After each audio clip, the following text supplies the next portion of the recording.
Oh, that's far away from a bourbon. That's definitely not a bourbon.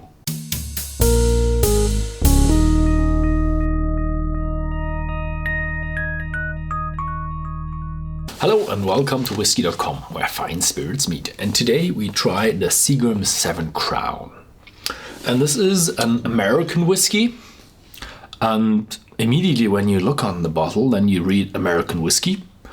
And you also see the British Crown when you think, the American British Crown. How does that fit together? I can show you here.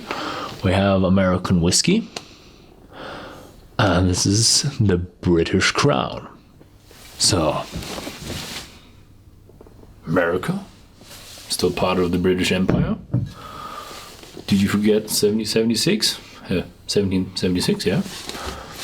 War of Independence. Did that really happen? No, this is an American whiskey, and there is a British Crown on it. So how did this happen? Seagrams used to be a Canadian whiskey. It originated in Canada, I think in Waterloo, and Canada is still part of the British Commonwealth, and head of state is still the British Queen, officially. But the Seagrams company went downhill and got split up, and parts of the company were bought by other companies, and so the Seagrams company, the Seven Crowns, Seagrams 7 Crowns, were bought by Diageo, and they decided it's time to make an American whiskey, and that's how a bottle with the British Crown on it is an American whiskey. Apparently this is legal in America, so we have an American whiskey with a crown on it. So what is inside this bottle now? Is this bourbon? Or is this, I don't know. I did a bit of research and I found out that this is distilled. First, the research was on the bottle. Produced by the Seven Crown Distilling Company, Stamford, CT, USA. Imported by Diageo, Sweden, so for the European market. And also I found out that the Seagrams spirit is distilled in Lawrenceburg and bottled in Canada and maybe produced in Canada, parts of it.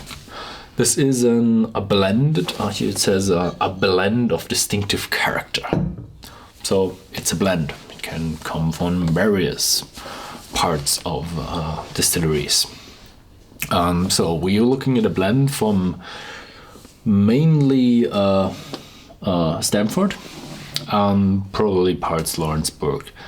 And this is 75% grain, so we're not looking at a bourbon. It will be illegal to call this a bourbon because it doesn't have enough corn in it. And what is also funny is the 7 and 7, so that is Seagrams, 7 Crowns, and 7 Up.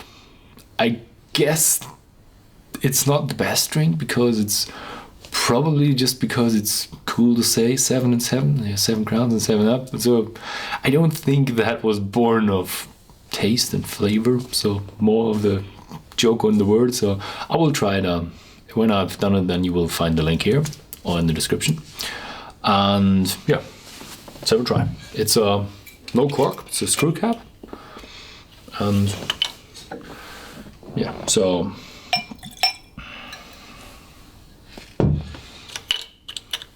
still has a good color. If it's an American whiskey, I think it has to be at least 2 years old.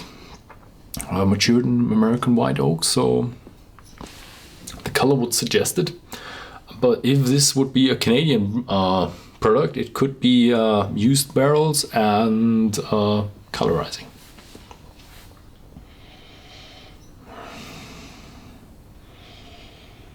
I smell herbs. It's not. When you smell it, you instantly realize, oh, that's far away from a bourbon. That's definitely not a bourbon. And it smells a bit medicinal, like that cough juice, that you liked, not the one that was horrible. The one that was a bit sweet with. Is that honey or is that? I don't know. I did a bit of research and I found some tasting notes on the internet said there's peat smoke in there. I can't find any peat smoke whatsoever in this whiskey. I had a lot of peaty whiskies. This is not a peaty whiskey.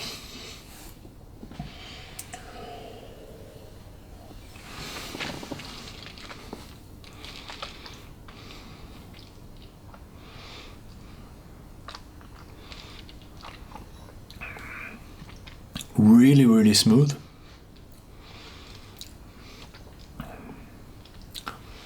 And it takes a bit of time. I already had one in German take, so I instantly get a bit of cookie, bit of butterscotch.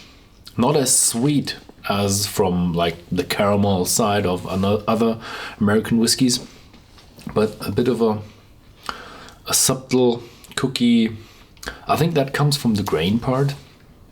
I think that's what I realized from the grain and mixed up. Very, very subtle. It's not intense.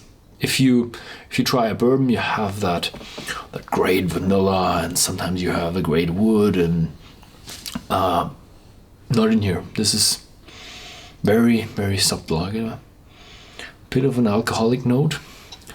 I would advise you if you buy the Seagrams 7 Crown, don't expect it to be a very, very complex whiskey. It is really smooth and easy to drink. It's not as sweet as like the other easy drink, the Tennessee whiskeys, easy drinking whiskeys. It's very subtle, but there's not that much going on. You got a bit of that caramel. It's more of into the cookie side, but not that strong. So I would advise you to have that if you want just a glass on the side, and not to be the main focus of the evening program, or to have a big tasting around and discuss it. I wouldn't advise you to do that. It's just not enough in there, but it's a very gentle whiskey on the side. So thank you for watching, and if you liked the video, then please give me a thumbs up, and thank you and goodbye.